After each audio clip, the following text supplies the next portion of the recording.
नमस्ते बच्चों, सबको राम राम राम नमस्कार। இன்றைக்கி என்ன பார்க்க போகிறோம்னா, அதாவது प्रवीण उत्तराद प्रवीण उत्तरादिல் पेपर 2 द्वितीय पत्र அல்லது दूसरा पत्र पेपर 2லேருந்து काव्य के रूप में सेकंड क्वेश्चन बिग क्वेश्चन பார்க்க போகிறோம். சாகித்ய और विज्ञान அதாவது லிட்ரேச்சரையும் விக்ஞான் சயின்ஸையும் நம்ம என்ன பண்ண போகிறோம், कंपेयर பண்ண போகிறோம். அதை பற்றி நம்ம டீட்டெயில் இப்போது ஒன்று எழுதணும்.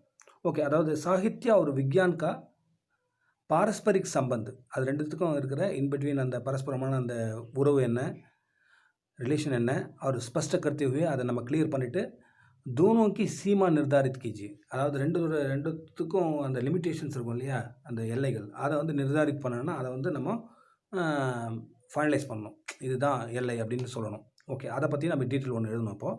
அப்போது சப்டைட்டில் வந்து அது வந்து குறைஞ்சபட்சம் 50 வரைக்கும் மேலே எழுதணும். அதாவது சாகித்ய கா ஸ்வரூப், லிட்ரேச்சரோட ஸ்வரூப்னு என்ன, ஃபார்ம். சாகித்ய கா ஸ்வரூப் அதாவது சாகித்ய கவியா லேக்கி கிருத்தி है. அதாவது சாகித்யன்றது என்ன, லிட்ரேச்சர்ன்றது என்ன, ஒரு கவி அல்லது லேக்கக், அதாவது ஒரு பொயட்டோ அல்லது ரைட்டரோ எழுதின ஒரு கிருத்தி, அவரோட என்ன சொல்கிறது, அவரோட அந்த கிரியேஷன், रचना அப்படின்னு சொல்லுவாங்க. அப்போ कवि अपने अनुभवजन्य विचारों का सुंदर शब्द विधान से अभिव्यक्ति करता है. அதாவது கவி என்ன பண்ணுறாருன்னா, பொயட்டு अपने अनुभवजन्य அதாவது தன்னோட அனுபவங்களை வந்து விசாரம், அந்த எண்ணங்களை வந்து சுந்தர் शब्द विधान से अभिव्यक्त करता है. நல்ல ஒரு அழகான வேர்டிங்ஸ்லாம் போட்டு எக்ஸ்பிரஸ் பண்ணுறாரு. और यह अभिव्यक्ति साहित्य का नाम लेती है. அவரோட அந்த எக்ஸ்பிரஷன்ஸ் தான் நம்ம வந்து லிட்ரேச்சர் அப்படின்ற பேர் வாங்குது. அதுதான் நம்ம லிட்ரேச்சர்னு படிக்கிறோம். कवि வந்து भावुक और सहृदय होने के कारण वह प्रकृति के हर कार्य अதாவது कार्यकलाप में मानवीय गुणों का अवलोकन करता है. அதாவது கவி வந்து பார்த்திங்கன்னா, கவி ரொம்ப சென்சிட்டிவாக இருப்பாங்க. கவி ரைட்டர்னாவே அப்படி தான், ரொம்ப சென்சிட்டிவாக இருப்பாங்க, எமோஷ்னலாக இருப்பாங்க, ரொம்ப டெண்டர் ஹார்ட்டாக இருப்பாங்க அவங்க. அப்போ அவங்களோட பாவுக்கு அந்த சகஹிருதய ஹோனைக்கு காரணம் அவங்க என்ன பண்ணுவாங்கன்னா, பிராகிருதி அதாவது நேச்சரை பற்றி அவங்க என்ன பண்ணுவாங்கன்னா, அவங்களோட ஹர் காரியக்கலாப்புமே மானவீய குணங்கா அந்த அதாவது என்ன சொல்கிறது, தியான்பூர்வக் தேக்கனா, அதாவது தியான்பூர்வக் தேக்கனா மானவி அந்த காரியலாப் இருக்குல்ல, மனுஷனோட அந்த செயல்பாடுகள், அதாவது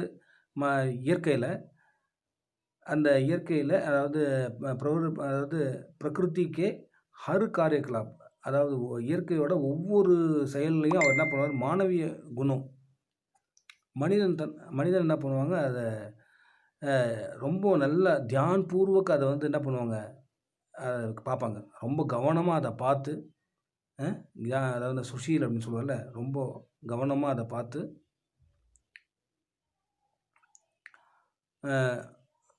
அந்த கவனமாக பார்த்து அதை எழுதுவாங்க. அப்போது கிலே ஹுயே ஃபூல் கோ தேக்கர் கவி कहते हैं. அப்போது ஒரு பூ பூக்குது. இப்போ நம்ம ஆக்சுவலாக நம்ம பார்க்கும்போது என்ன பண்ணுவாங்க, கில்னா ஃபூல்கா கில்னா நமக்கு ஒன்றும் பெரிய விஷயம் இல்லை.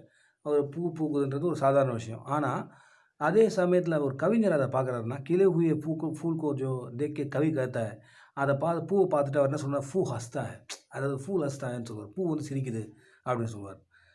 அப்போது பானி பரசா है, மழை பெய்யுது. அப்போ நம்ம அதை என்ன சொல்லுவோம், நம்ம அதை ஒரு பெருசாக ஒன்று எடுத்துக்க மாட்டோம். तो कवि को ऐसा लगता है कि बादल रो रहा है. அப்போ வந்து அவருக்கு என்னென்னா, ஒரு மேகம் வந்து அழுகுது, ஏதோ ஒரு காரணத்தால் மேகம் வந்து அழுகுது அப்படின்னு சொல்லிட்டு, பாதல் வந்து ரோ ரா है.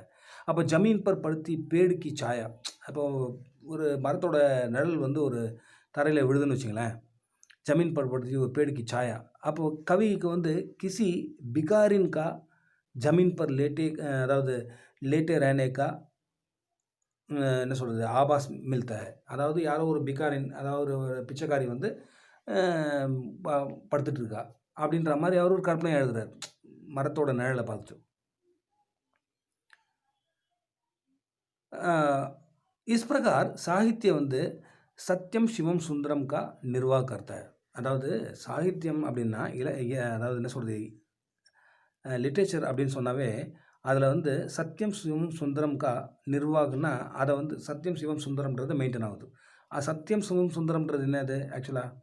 அதாவது லைஃப் இஸ் எக்ஸ்பீரியன்ஸ்ட் ஆஸ், வாழ்க்கையை நம்ம எப்படி எக்ஸ்பீரியன்ஸ் பண்ணோம்னா சத்து சித்து ஆனந்த், சத்து சித் ஆனந்த், அதாவது ட்ரூத்து கான்ஷியஸ்னஸ்ஸு அண்டு பிளிஸ். அப்படி தான் நம்ம வந்து லைஃப்பை வந்து நம்ம பார்க்குறோம் இல்லையா? லைஃப்ன்றது அப்படி தான். அதாவது ட்ரூத் உண்மை, அதுக்கு கான்ஷியஸ்னஸ் அதாவது கடவுளை பற்றி ஒரு நினைப்பு, அதுக்கடுத்தது அதாவது ஞானம் அப்படின்னு சொல்கிறோம்ல, அதுக்கடுத்து பிளிஸ், சத்தியம் சிவம் சுந்தரம், அந்த பிளிஸ் அதாவது அழகு. இதுதான் வந்து இதை தான் மெயின்டைன் பண்ணணும் இதில் இலக்கியத்தில் சாகித்யத்தில். அப்போது வக்கு असुंदर को सुंदर और अशिव को शिव बना लेता है. அதாவது அசுந்தர் கோ சுந்தர், அழகே இல்லாத ஒரு விஷயத்தை வந்து சாகித்யம் என்ன பண்ணுதுன்னா ரொம்ப அழகாக வந்து அதை காமிக்கும். அதே மாதிரி ஷிவ், அதாவது ஒரு ஞான ஒளியை நம்ம அது கொடுக்குது, புரியுங்களா? அதாவது ஷிவ், அதாவது அஷிவுக்கோ ஷிவ் பனானா, ஒருத்தர் ஒன்றுமே இல்லாத ஒரு விஷயத்தை வந்து ரொம்ப ஞானபூர்வமாக வந்து சொல்கிறது. பனானிக்கு சேஷ்டா கர்த்தா, அதுக்கு ட்ரை பண்ணும். அதுதான் வந்து சாகித்யம். சாகித்யக்கா உத்தேசிய, அப்போது ஒரு லிட்ரேச்சரோட எய்ம் என்னென்னு பார்த்தோன்னா, அது வந்து பாட்டக் யா ஸ்ரோதாமே, அதாவது பாட்டக்னா என்னது, படிக்கிறவங்களுக்கையோ ரீடரையோ அல்லது ஸ்ரோதா லிசனரையோ ஆனந்த் பர்னா ஹோத்தா ஹை, அதாவது அவரை வந்து ஒரு மகிழ்ச்சி அடைய வைக்கணும், அவரை வந்து சந்தோஷப்பட வைக்கணுன்றது தான் அதனோட மெயின் மோட்டிவ். ஆக்சுவலாக சாகித்யத்தோட மெயின் மோட்டிவ் அப்படின்றாரு. சாகித்ய கவிக்கு ஆத்மபாவ் கி அபிவியக்தி ஹை, அதாவது கவியோட ஆத்மபாவம், அவர் ஆத்மார்த்தமாக என்ன ஃபீல் பண்ணாரோ, அதாவது எக்ஸ்பீரியன்ஸ் பண்ணாரோ, அதை வந்து அதனோட எக்ஸ்பிரஷன்ஸ் தான் வந்து கவி சாகித்யம் அப்படின்னு சொல்கிறோம், கவியோட எக்ஸ்பிரஷன்ஸ். அப்போது யஹி ஆத்மபாவ் வந்து காவியக்கோ விஞ்ஞான் சே அலக் கர்த்தா ஹை, அந்த ஆத்மபாவ் அப்படின்றோம்ல, அதாவது முழுக்க முழுக்க அவரோட ஆத்மார்த்தமான அந்த எக்ஸ்பிரஷன்ஸ் இருக்குல்ல, அதுதான் கவிஞரை வந்து அதாவது சாகித்யத்தை வந்து விஞ்ஞான்ஸே அலக் கர்த்தா ஹை, அதாவது சயின்ஸை வந்து லிட்ரேச்சர்லேருந்து செப்பரேட் பண்ணுறதே அந்த அந்த சென்டிமெண்டல் திங் தான். அதாவது நம்ம ரொம்ப அனுபவபூர்வமாக உணர்ச்சி பூர்வமாக உணர்ந்து எழுதுகிறாங்கல்ல, எக்ஸாகரேட் பண்ணி மிகைப்படுத்தி எழுதுகிறாங்க பாரு, அதுதான் வந்து சயின்ஸையும் லிட்ரேச்சரையும் செப்பரேட் பண்ணுறது. ஓகே, விஞ்ஞான் கா ஸ்வரூப். இப்போ நம்ம வந்து என்ன பண்ணுறோம், என்ன பார்த்தோம், சாகித்யத்தோட ஸ்வரூப் பார்த்தோம், அதோட ஃபார்ம் எப்படி இருக்குன்னு பார்த்தோம். இப்போ விஞ்ஞானோட ஸ்வரூப். இப்போ விஞ்ஞான் எப்படின்னா, சயின்ஸ் எப்படின்னா, விஞ்ஞான் சப்துக்கு அர்த்தம் होता है, அதாவது விஞ்ஞான் அப்படின்ற அந்த சப்தத்தோட அர்த்தம் என்னென்னா, அதாவது விஞ்ஞான் அதாவது அர்த்தாத் விசேஷ் கியான், அதாவது ஒரு ஸ்பெஷல் நாலேஜ், ஒரு பொருளோட ஸ்பெஷல் நாலேஜ் இருக்குது, அதுதான் விஞ்ஞான். அதாவது கிசி விஷயக்கு பாரேமே விசேஷ் கியான் தேனா வந்து விஞ்ஞான் கா காம் ஹை, அதாவது ஏதாவது ஒரு பொருள் வச்சுங்களேன், அதாவது ஏதாவது ஒரு பொருள் அல்லது ஏதாவது ஒரு மேட்டர், ஒரு விஷயம் சப்ஜெக்ட், அதை பற்றி வந்து விசேஷ் கியான் தேனா, ஸ்பெஷல் நமக்கு நாலேஜ் கொடுத்தா அதை தான் நம்ம விஞ்ஞான் அப்படின்னு சொல்லிடுறோம். விஞ்ஞான் வந்து अपने ब्रह्म साधनों द्वारा, அதாவது जिस वस्तु का जैसा निरीक्षण करता है, அதாவது விஞ்ஞான்றது பார்த்திங்கன்னா அவங்க ஒரு வஸ்து இருக்குல்ல, ஒரு ஆப்ஜெக்டை வந்து இன்ஸ்பெக்ட் பண்ணி, இன்ஸ்பெக்ஷன் சொல்கிறாங்கல்ல, நிரீக்ஷன் அப்படின்னா இன்ஸ்பெக்ஷன், அதை பார்த்து அதை பற்றி எழுதுறது. உஸ்கா வைசா ஹி வர்ணன் கர்னா, அதாவது எப்படி இருக்குதோ அதை அப்படியே ஆஸ் இட் இஸ் அவங்க எழுதுவாங்க. இதில் வந்து பார்த்திங்கன்னா உங்களுக்கு சாகித்யத்தில் பார்த்தீங்கன்னா ஒரு எக்ஸாக்ரேட், அதாவது ஃபூல்கா கில்னா, அதை வந்து ஹஸ்னா அப்படின்லாம் சொல்கிறாங்க இல்லையா, அதாவது எக்ஸாக்ரேட் பண்ணி மிகைப்படுத்தி எழுதுறது. இது அப்படி கிடையாது, ஆஸ் இட் இஸ். ஒரு ஆப்ஜெக்ட் பார்க்குறோம், அந்த ஆப்ஜெக்ட் இருக்குது, அந்த ஆப்ஜெக்டோட என்ன டெண்டன்சி என்ன ஏது நேச்சர் அப்படின்னு சொல்லிட்டு அப்படியே எழுதுவாங்க அதை. அப்போ உஸ்கா வைசா ஹி வர்ணன் கர்னா, அந்த ஆப்ஜெக்ட் எப்படியோ அதை நிரீக்ஷன் பண்ணி இன்ஸ்பெக்ட் பண்ணி அதை ஆசிட்டிஸ் எழுதுனா வர்ணன் பண்ணால் அது வந்து என்னது, அது ஆசிட்டிஸ் எழுதுனா அது வந்து விஞ்ஞான் சொல்லுவாங்க அதை. உஸ்கா வர்ணன் வந்து இத்திவிருத்தாத்மக்கு ஹோத்தா ஹை, இத்திவிருத்தாத்மக்குனா அவரு அதனோட வர்ணன் பார்த்தீங்கன்னா ஆக்சுவலாக அவரும் எழுதுறது என்ன சொல்கிறது, அவர் எக்ஸ்பீரியன்ஸ் பண்ணுறது, அவரும் என்ன ஸ்கிரிப்ட் ஆகுறாரு, அவரே ரெக்கார்ட் பண்ணுறாரு, பட் அது வந்து ஆசிட்டிஸ் பண்ணுறாரு, எக்ஸாகரேட் பண்ணுறதில்ல அவர். உஸ்மே असुंदर को सुंदर और अशिव को शिव बनाने की प्रवृत्ति नहीं होता है. அப்போ அதாவது அதில் வந்து பார்த்திங்கன்னா நீங்கள் வந்து அழகு இல்லாததோ அழகாவோ அல்லது அசிவை வந்து சிவாவோ காமிக்கிற மாதிரி ஒரு பிரவருத்தி வந்து நேச்சர் வந்து அதில் கிடையாது. ஆஸ் இட் இஸ் அந்த பொருளோட தன்மை அப்படியே எழுதுறது தான். வக் வந்து அசுந்தர்க்கோ அசுந்தர் அவர் அஷிவுக்கோ அஷிவ்ஹி பதாத்தா ஹை, அதை அப்படியே எழுதிடுறது, அது அப்படியே எழுதிடுவாங்க. அவங்களும் ஒரு அதாவது ரெக்கார்ட் பண்ணுறாங்க, அவங்களும் வந்து ஒரு என்னது அதாவது எழுதுகிற அந்த ஸ்கிரிப்டடு ஒரு டாக்குமெண்ட் ரெடி பண்ணுறாங்க. பட் அதில் வந்து நான் ஆஸ் இட் இஸ் எழுதுவாங்க. அப்போது விஞ்ஞான் வந்து ஒரு பௌத்திக் குணம் பர் அவலம்பித் ஹே. பௌத்திக குணம் என்னது? Physical properties. அதாவது அதனோட பௌதீக குணங்கள் இருக்குல்ல, அதை பற்றிய ஒரு ப்ரொப்போஸ் பண்ணுறது அவலம்பிக், அதை ப்ரொப்போஸ் பண்ணுறது தான் விஞ்ஞான். इसलिए वह किसी वस्तु को जैसे दिखता है उसका वर्णन வந்து उसी यथार्थ रूप में करता है. அதனால தான் வந்து பார்த்தீங்கன்னா அது ஃபிசிக்கல் ப்ராப்பர்ட்டி பற்றி எக்ஸ்பிரஸ் இது ப்ரொப்போஸ் பண்ணுறது. அதனால தான் அதில் வந்து கிசி பி வஸ்துக்கோ, எந்த ஒரு வஸ்துவை பார்த்தினாலும் எந்த ஒரு பொருள் எடுத்தாலும் வஸ்துக்கோ ஜைசே திக்தா ஹை, அது எப்படி தெரியுதோ அது அப்படியே உஸ்கா வர்ணன் உசி யதார்த்தமே, அதே மாதிரி அதே நேச்சரோட எந்த விதமான எக்ஸாக்ரேட்டும் பண்ணாமல் யதார்த்தமாக, அதாவது என்னது ப்ராக்டிக்கலாக அப்படியே எழுதிடுறாங்க. அதை रूप में करता है. विज्ञान में आत्मा के लिए அந்த ஸ்தான் அதாவது नहीं है. அதாவது விஞ்ஞானத்தில் பார்த்தீங்கன்னா அந்த ஆத்மார்த்தமானு ஒன்று இருக்குல்ல, அந்த எமோஷ்னல் விஷயம், அந்த எக்ஸாக்ரேட் பண்ணுற விஷயம், அந்த ஆத்மான்ற விஷயமே கிடையாது. அதாவது அபிவியக்தி இருக்குல்ல, ஆத்மாத்மக அபிவியக்தின்ற விஷயம் அங்கே கிடையாதுங்க. புரியுதாமா? அதாவது விஞ்ஞானமே ஆத்மா के लिए स्थान नहीं है, அதுக்கு எதுவும் பிளேஸ் கிடையாது. इसलिए इसे अचेतन वस्तुओं में सिर्फ जड़ता ही मानता है. அதாவது அச்சேதன் வஸ்து அப்படின்னா அது ஆக்சுவலாக இன்ஆக்டிவ் ஆப்ஜெக்ட். அச்சேதன் அச்சேதன் வஸ்து அப்படின்னா ஒரு இன்ஆக்டிவ் ஆப்ஜெக்ட் இருக்குல்ல, எந்த விதமான இதுவும் இல்லாமல் அசைவும் இல்லாமல் இருக்கிற ஒரு பொருள் இருந்ததுன்னா அது என்ன, அதனோட அந்த பொருளை வந்து சிரஃப் ஜடுத்தாகி மாட்டாங்க. ஜடு அப்படின்னு சொல்லிடுவாங்க, ஜடம் அப்படின்னுருவாங்கல்ல, என்ன சொல்கிறது, அதாவது நிலைமம் அப்படின்னு சொல்லுவாங்க இதில் சயின்ஸில் பார்த்திங்கன்னா. அது ஒன்றுமே, அதாவது எந்த விதமான மூமெண்ட்ஸ் இல்லாமல் இருக்கிறது. அப்போ ஜடு அப்படின்னு சொல்லுவாங்க, அதை நிலைமம் அப்படின்வாங்க. அப்போ அதை அதே மாதிரி சொல்லிடுறது தான் வந்து சயின்ஸு. உஸ்கே சாம்னே கிலா ஹுவா ஃபூல் ஏக் ரங்கீன் சுகந்த் அதாவது பிகர்னே வாலி கோமல் வஸ்துவை. அதாவது ஆக்சுவலாக அந்த சயின்ஸில் பார்த்திங்கன்னா ஒரு ஃபுல்லாக ஃபூல் இருக்குல்ல, அதாவது பிளாசம் ப்ளூமிங் அந்த ஃப்ளவர் பார்த்திங்கன்னா அது எப்படின்னா ஒரு கலர்ஃபுல் சுகந்த், ரொம்ப ஃப்ராக்ரன்ஸ் கொடுக்கக்கூடிய ஒரு கோமல் வஸ்து, ஒரு சாஃப்ட்டு ஒரு பொருள் தான் அது, ஆப்ஜெக்ட் தான் அது. அதை வந்து வேறு எதுவும் அவங்க பொய்டிக் வேர்ட்ஸ்லாம் எதுவும் கிடையாதுங்க. அப்போ கிசி விஞ்ஞானிக்கேலேயே குசும் கேவல் கார்பன், அதாவது ஒரு விஞ்ஞானி இருக்கார், அவருக்கு வந்து ஒரு பூன்றது என்ன ஆக்சுவலாக பார்த்தீங்கன்னா அது வந்து ஒரு கார்பன், ஒரு ஹைட்ரஜன், ஒரு லோஹா அயன் ஆதி குச் தத்துவம் கா மேல் மாத்திரை. அது ஏதோ வந்து இதெல்லாம் கெமிக்கல் காம்போனன்ட்ஸோட மேல் அப்படின்றாங்க, அதனோட காம்போனன்ட்ஸாக சேர்ந்து ஃபார்ம் ஆன ஒரு வஸ்து, ஒரு ஆப்ஜெக்ட் அப்படின்னு அவர் நினைப்பார். வஹ் உஸ்கே சௌந்தர்யக்கே சின்ன பின்ன கற்கே உஸ்கா அந்த விஸ்லேஷன் தோ கர்த்தா ஹி ஹை. அதாவது அதனோட சௌந்தர்யக்கோ, அதாவது அவர் என்ன பண்ணுறாருன்னா பூ எடுத்து அவர் ஆராய்ச்சி பண்ணுறாரு. என்ன பண்ணுறாரு, அதை சின்ன பின்ன கற்கே அதை கார்பெட் பண்ணிவிட்டு அதை பார்ட்டாக எடுத்து என்ன பண்ணுவார், உஸ்கா விஸ்லேஷனாக அனலைசிஸ் பண்ணுறாரு. இல்லை பூவை எடுத்து அதை கிராஸ் செக்ஷன் பண்ணுறாங்கல்ல, கிராஸ் செக்ஷன் பண்ணி அனலைஸ் பண்ணுறாங்க, அவங்க சயின்டிஸ்ட்டும் பண்ணுறாங்க.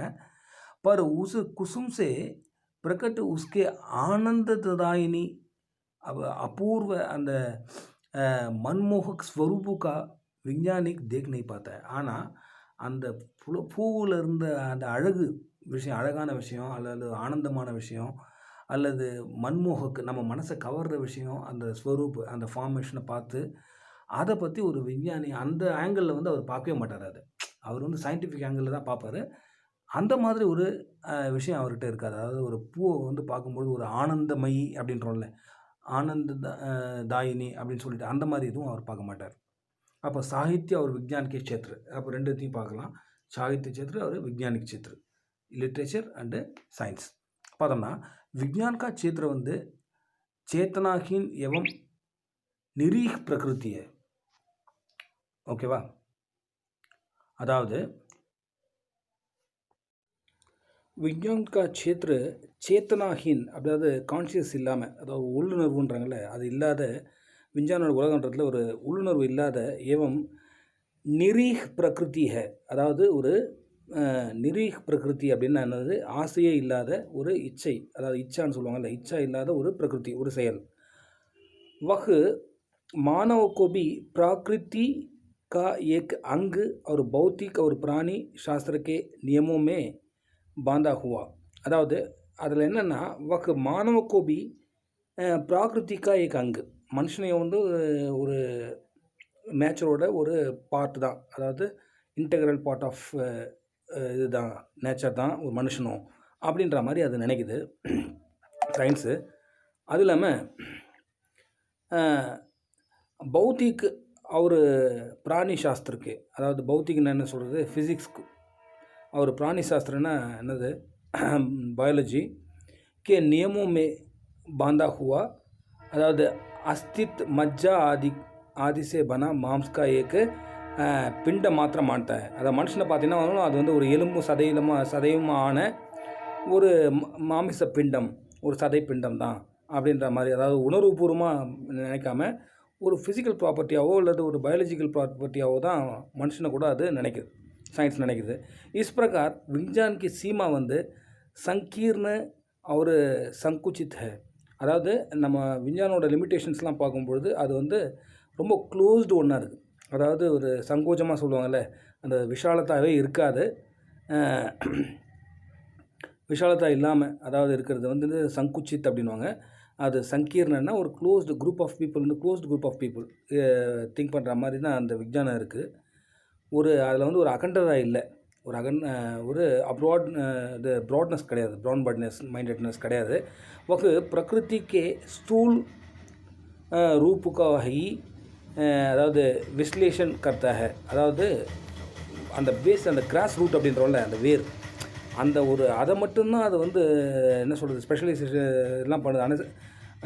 அதாவது அனலைசிஸ் பண்ணதே ஒழிய வேறு எதுவும் செய்கிறதில்ல. ஆனால் பிராகிருத்தியில் வந்து பார்த்திங்கன்னா, நேச்சரில் பார்த்தீங்கன்னா, அதாவது நிஹித் அந்த சூக்ஷம் ரூப் சே உஸ்கா கோய் மத்லப் நஹீ ஹை. அதாவது சூக்ஷம் சொல்கிறோம்ல, அதாவது ஒரு அந்த ஒரு கற்பனை தன்மையோ அந்த எதுவுமே இல்லாமல் இருக்கிறதுல இதில் साइंसல.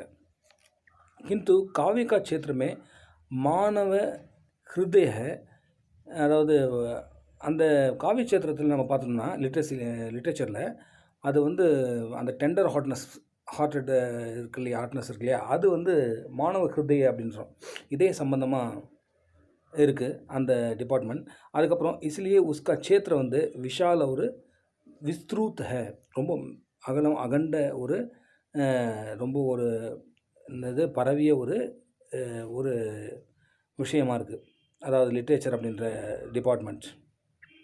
அதாவது கவி வந்து கல்பனாமே நை குலாப் கி கலி மானோ அல்லது பம்ரக்கோ ஆமரந்தித் கர்த்தி திகாய் தேத்திய. அதாவது கவியோட அந்த கல்பனா பார்த்தீங்கன்னு வச்சிங்களேன், கவியோட அந்த கற்பனையில் என்ன செய்கிறாருன்னா, நை குலாப் கி கலி, ஒரு மொட்டு இருக்குன்னு வச்சிங்களேன், ரோஜா மொட்டு.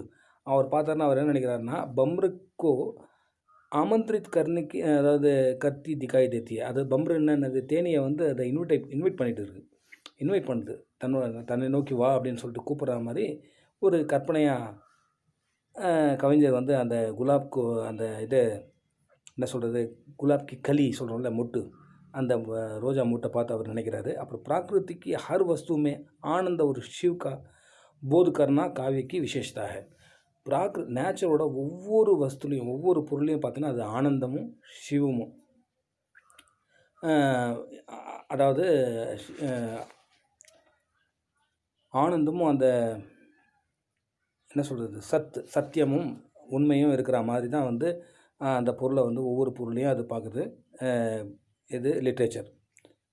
काव्य के विशेषता வந்து அதுதான், ஸ்பெஷாலிட்டி அதுதான்.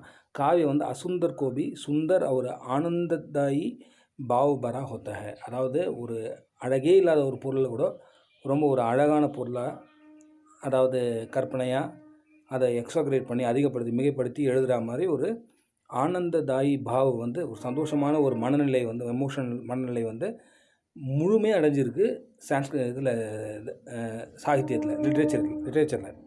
அப்போது वैज्ञानिक आविष्कारों द्वारा नए नए मनोरंजक और उपयोगी साधनों द्वारा समाज के प्रभावित किया जाता है. அதாவது விஞ்ஞானிக் ஆவிஷ்காரம் இருக்குல்ல, அதாவது சயின்டிஃபிக் இன்வென்ஷன்ஸ் நிறைய நடந்துகிட்டே இருக்குது. அப்போ அதில் வந்து நய ஜோ ஹே மனோரஞ்சக் ஒரு உபயோகி சாதன், அதாவது நிறைய வந்து அந்த ரெக்ரியேஷன் அப்படின்னு சொல்கிறதுல நம்ம ஜாய் கொடுக்குற மாதிரி, மகிழ்ச்சி கொடுக்குற மாதிரி நிறைய ஒரு அவுட்புட்ஸ் நிறைய கண்டுபிடிக்கிறாங்க, புது புது இன்வென்ஷன்ஸு. அது இல்லாமல் உபயோகி சாதன் எல்லாமே யூஸ்ஃபுல் மிஷின்ஸாக யூஸ்ஃபுல் எக்யூப்மெண்ட்ஸாக நிறைய கண்டுபிடிச்சிட்டே இருக்காங்க.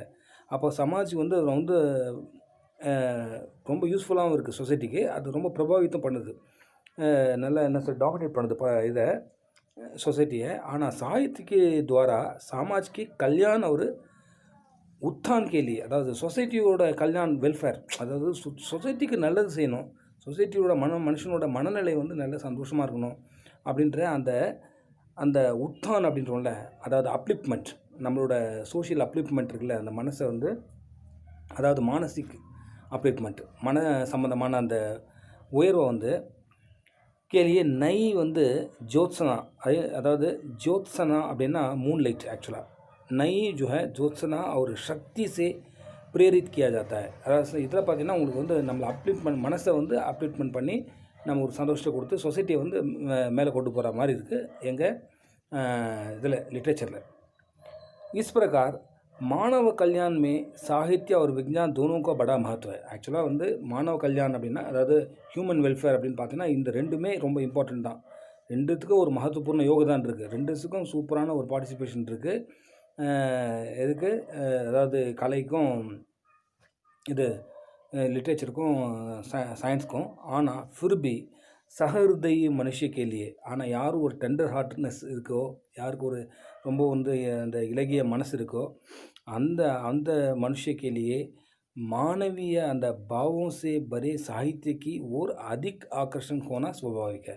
அவங்களுக்கெல்லாம் முழுக்க முழுக்க யாரோ எங்கே இது ரொம்ப பிடிக்கும்னா இலக்கியம் தான் ரொம்ப பிடிக்கும். அது வந்து நேச்சுரல் தான் அது. அப்போ மானவி விச்சார் அவர் பாவக்கு சீமா நஹி ஹோத்தி ஹை. அதாவது மனுஷனோட அந்த எண்ணங்கள்லாம் பார்த்தா அது என்னமே எல்லையே கிடையாது, வானம் தான் எல்லை. அப்போது மானவிய விச்சாரும் அவர் பாவும் கா சீமா, சீமானா என்ன சொல்கிறது, அதாவது சீமா அப்படின்னா பார்டர், எல்லை. அதுக்கு எல்லையே கிடையாது.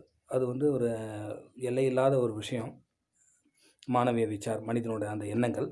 இசிலியே வந்து சாகித்ய கா க்ஷேத்திர வந்து அசீமித் और அதி விஸ்ருத் மானா ஜாத்தா है. அசீமித் அப்படின்னா எல்லை இல்லாத, விஸ்ருத் ரொம்ப மிகுந்த ஒரு அகண்ட ஒரு விஷயமாக வந்து நம்ம வந்து லிட்ரேச்சரை தான் நினைக்கிறோம் அப்படின்னு சொல்லிட்டு இந்த டீட்டெயில் வந்து கம்ப்ளீட் ஆகுது. Okay, see you.